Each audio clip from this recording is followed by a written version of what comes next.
Hi viewers, welcome to Suman TV. Viewers, ఈ మధ్య కాలంలో మనం ఎక్కువగా వింటున్నటువంటి పదం మోకాలు నొప్పులు. చాలా సర్వసాధారణం అయిపోయింది.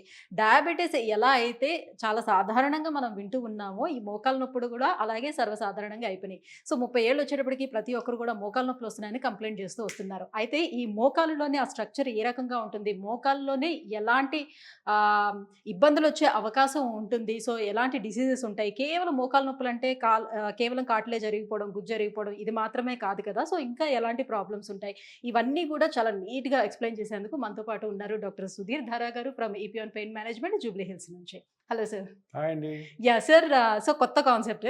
సాధారణంగా ఏదైనా సరే మీరు మాటల్లో చెప్తారు. లేకపోతే ఉన్నటువంటి మీ దగ్గర ఏవైనా బొమ్మలుంటే వాటిని చూపించి ఎక్స్‌ప్లెయిన్ చేస్తూ ఉంటారు గదా! సో ఇదొక కొత్త కాన్సెప్ట్ అనుకోవాలి. సాధారణంగా మోకాలు నొప్పులనేవి ఎందుకు యంగ్‌స్టర్స్‌లో కూడా బాగా పెరిగిపోతూ వస్తున్నాయి? మోకాలు నొప్పులంటే కేవలం అందరూ అనుకునేది గుజ్జరిగిపోవడం, మోకాలు నొప్పులొస్తున్నాయని. అది కాకుండా ఇంకా ఏమేం ప్రాబ్లమ్స్ ఉంటాయి? అదే ఎప్పుడు గాని మన బాడీ పార్ట్‌లో ఏదన్నా నొప్పి వచ్చింది మనకి. నొప్పొస్తే ఒక చిన్న చిన్న టాబ్లెట్స్ యేసుకుంటాం.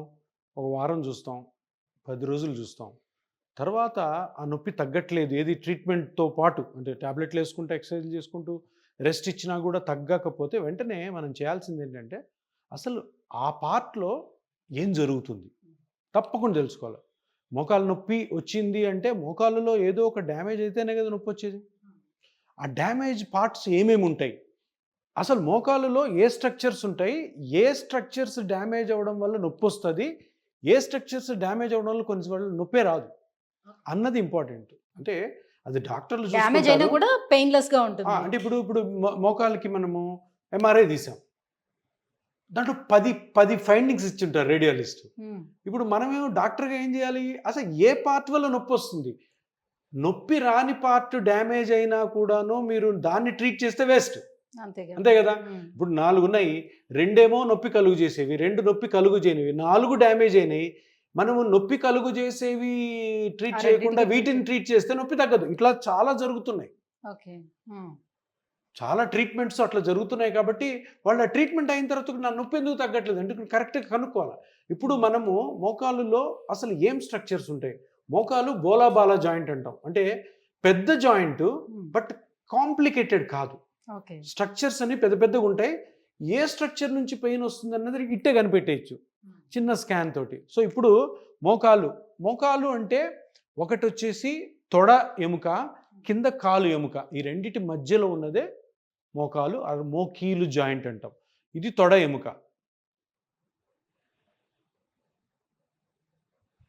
హ్మ్. ఇది థై బోన్ అంటాం. దీన్ని ఫీమర్ అంటాం. ఫీమర్. కింద ఓకే. ఒక 2 బోన్స్ ఉంటాయి. ఒక పెద్ద బోన్ ఉంటుంది. దీన్ని టిబియా అంటాం. ఇంకోటి ఒక చిన్న బోన్ ఉంటుంది. సన్న బోన్. దీన్ని ఫిబులా అంటాం. దీన్ని టిబియా.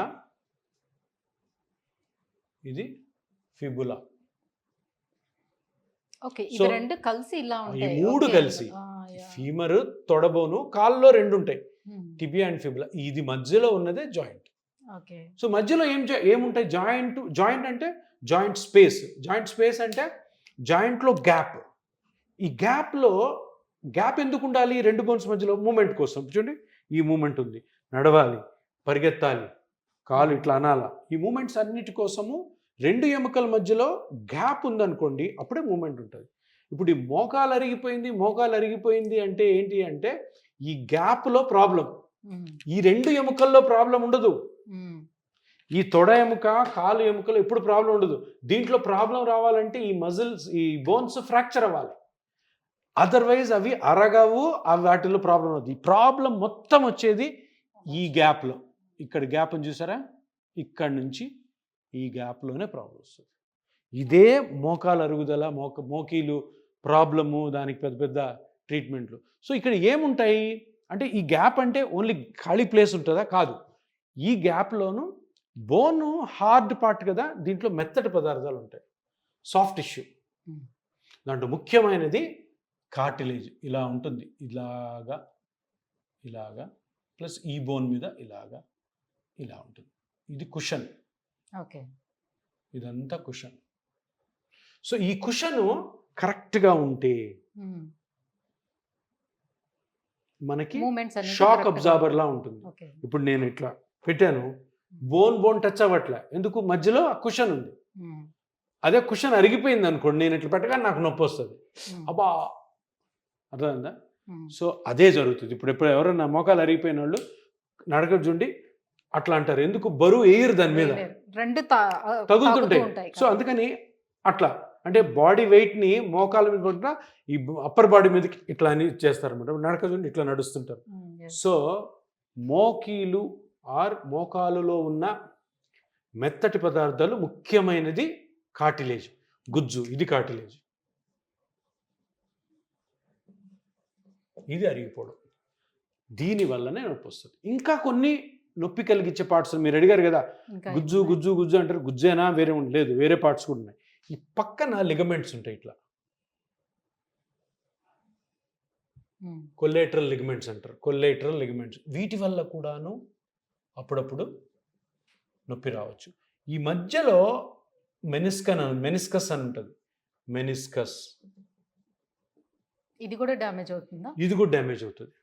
దీనివల్ల కూడా కొన్నిసార్లు పెయిన్ వచ్చే అవకాశం ఉంది. ఇది కాక ఇప్పుడు కార్టిలేజ్ చూసాం, కొలేటరల్ లిగమెంట్స్ చూసాం, మెనిస్కస్ చూసాం, మజిల్స్ ఉంటాయి, చాలా మజిల్స్ ఇట్లా ఇట్లా మొత్తం ఇవన్నీ మజిల్స్ ఉంటాయి. ఈ బోన్ చుట్టూ మజిల్స్ ఉంటాయి. ఈ థై చూసారు, ఇదంతా మజిల్స్. ఈ మజిల్స్ డ్యామేజ్ అయినా కూడా పెయిన్ వస్తుంది. సో ఇక్కడ నొప్పి వచ్చింది, మోకాల వల్ల నొప్పి కారణము కార్టిలేజ్, గుజ్జు అరిగిపోవడం అనుకోవద్దు. 90% గుజ్జు అరిగిపోవడమే. వేరే స్ట్రక్చర్స్ లైక్ కొలేటరల్ లిగమెంట్స్ కానీ, మజిల్ కానీ, మెనిస్కస్ కానీ కూడా నొప్పి కలుగు చేయొచ్చు అన్న విషయం అందరూ తెలుసుకోవాలి. ఎందుకంటే ఈ ఎడ్యుకేషన్ వీడియో ఎందుకంటే, అరే సార్ నాకు గుజ్జు అరిగిపోకుండా మిగతావి కూడా ఏమైనా దెబ్బతిన్నాయా అని చూడమని పేషెంట్లు అడగాలి డాక్టర్ని. మా లిగమెంట్స్ బాగున్నాయా, మా మజిల్స్ బాగున్నాయా, మెనిస్కస్ బాగుందా అని. సో ఇలాగా తెలుసుకుంటే అప్పుడు ఏమంటే గుడ్డిగా ఒక ట్రీట్మెంట్కి వెళ్ళకుండా, అరే నాకు ఈ ప్రాబ్లం ఉంది కాబట్టి నేను దాన్ని కరెక్ట్ చేసుకోవడం ద్వారా నేను నొప్పి నుంచి బయటపడతాను. సో ఈ విధంగా ఎగ్జాక్ట్గా నీ జాయింట్ అనాటమీ ఏమేమి ఉంటాయి లోపల ఏంటి తెలుసుకోవడం అన్నది మీకు కూడా చాలా ఇంపార్టెంట్. డాక్టర్ సో ఇంతకు ముందు అయితే సార్ మనం స్పోర్ట్స్ పర్సన్స్ బాగా ఎక్కువగా ఆడుతూ ఉంటారు కాబట్టి, జంప్ చేస్తూ ఉంటారు కాబట్టి, సో మనం అనుకున్నట్టుగానే లోపల ఉన్నటువంటి పదార్థాలు ఏవైతే ఉన్నాయో, మెనిస్కస్, ఇవన్నీ కూడా డ్యామేజ్ అయ్యే అవకాశం కొంతవరకు ఉంటుందని అనుకోవచ్చు. అలాగే ఒబేసిటీ వల్ల, సో బరువు ఎక్కువ పడుతుంది కాబట్టి దానివల్ల కూడా వస్తుందని. ఆ రెండు కాకుండా కూడా చాలా మంది మోకాలు నొప్పులతో సఫర్ అవుతున్నారు. ఏం రీజన్స్ ఉంటాయి? ఇప్పుడు స్పోర్ట్స్లో ఇంజరీస్ అవుతాయి. సో స్పోర్ట్స్లో ఇంజరీ అయినప్పుడు ఏ స్ట్రక్చర్ డ్యామేజ్ అయింది, ఏ స్ట్రక్చర్ వల్ల ఇంజరీ వల్ల నొప్పి వస్తుందని కనుక్కోవాలి. సో అది డిఫరెంట్ ఏంటి. ఒబేసిటీ అంటే ఏంటి, బరువు ఎక్కువ పడడం వల్ల ఆ రెండు బోన్స్ మధ్యలో ఉన్న సాఫ్ట్ టిష్యూస్ తొందరగా అరిగిపోతాయి. అందరిలో అరగవు, కొంతమంది అరుగుతాయి, అది డిఫరెంట్ ఇష్యూ. ఈ రెండు కాకుండా ఓ పేషెంట్ మోకాలు నొప్పితో వచ్చినప్పుడు, బాబు నీకు దెబ్బ తగిలిందా? తగలలేదు, నువ్వు స్పోర్ట్స్ ఆడవు, నువ్వు లావుగా లేవు అన్న పేషెంట్స్లో జనరల్గా మోకాలు నొప్పి రావడానికి గల కారణం అరుగుదల వయసు రీత్యా. సో వయసు పెరిగే కొద్ది 50 ఏళ్ళు దాటిన తర్వాత ఈ గుజ్జు అరిగిపోతుంది, ఈ మజిల్స్ కూడా వీక్ అవుతాయి, లిగమెంట్స్ కూడా వీక్ అవుతాయి, వాటి నుంచి నొప్పి రావచ్చు అనమాట. So first sports injuries, next obesity, next traffic యాక్సిడెంట్స్లో ఇంజరీస్, తర్వాత అరుగుదల. సో చిన్న వయసు నుంచి పెద్ద వయసు వరకు. కాల్షియం లేకపోతే వైటమిన్ డి ఇవన్నీ కూడా లోపించడం వల్ల కూడా మేబీ నా కాళ్ళు నొప్పులు వస్తున్నాయేమో, అందుకే సో ఆ ఉద్దేశంతో డాక్టర్ని కన్సల్ట్ అవ్వక ముందు నుంచే వాళ్ళు ఈ మెడిసిన్స్ తీసుకోవటం అనేది వాళ్ళ సెల్ఫ్గా వాళ్ళు ఆ మెడిసిన్స్ తీసుకున్న తర్వాత చూద్దామని కూడా చాలా మంది చూస్తూ ఉంటారు. అది ఎంతవరకు కరెక్ట్ అంటారు? నిజంగా దాని మూలంగా కూడా ఉంటుందా? అది మొత్తం పెద్ద అపోహ. కాల్షియం ట్యాబ్లెట్లు, డి విటమిన్ ట్యాబ్లెట్లు ఇవన్నీ లోపించడం వల్ల మీకు నొప్పి వస్తుంది, ఆ ట్యాబ్లెట్లు వాడడము, ఇదంతా కూడా పెద్ద కమర్షియల్ యాక్టివిటీ. అది నమ్మద్దు. ఒకవేళ మీకు అటువంటి డౌట్ ఉంటే డాక్టర్ గారిని కన్సల్ట్ అయ్యి, సార్ నాకు అనిపిస్తుంది కాల్షియం వల్ల నాకు నొప్పులు వస్తున్నాయని, డి విటమిన్ వల్ల నొప్పులు వస్తున్నాయి, తగ్గడం వల్ల అన్నీ డాక్టర్ గారి దగ్గరికి వెళ్ళి డాక్టర్ గారు తగిన టెస్టులు చేస్తారు. ఆ టెస్టులు తెలుసుకున్న తర్వాతనే ఆ ట్యాబ్లెట్లు వాడాలి. ఏదో షాపుల్లో దొరుకుతున్నాయని వాడద్దు. ఆ కాల్షియము, విటమిన్ డీలు ఎక్కువ అయిపోతే దానివల్ల టాక్సిసిటీ వస్తుంది, దానివల్ల ఇంకా వేరే ప్రాబ్లమ్స్ వస్తాయి. అందుకనే ఇది డాక్టర్ ప్రిస్క్రిప్షన్ లేకుండా కాల్షియం కానీ విటమిన్ డి కానీ వాడొద్దు. Right sir. Thank you so much. So మోకాళ్ళ నొప్పులకి కారణాలు అండ్ ఏ ప్రాబ్లమ్స్ ఉంటాయి యాక్చువల్లీ మోకాల్లోని అని ఇంత క్లియర్‌గా ఎక్స్‌ప్లెయిన్ చేసినందుకు థ్యాంక్ యూ సో మచ్.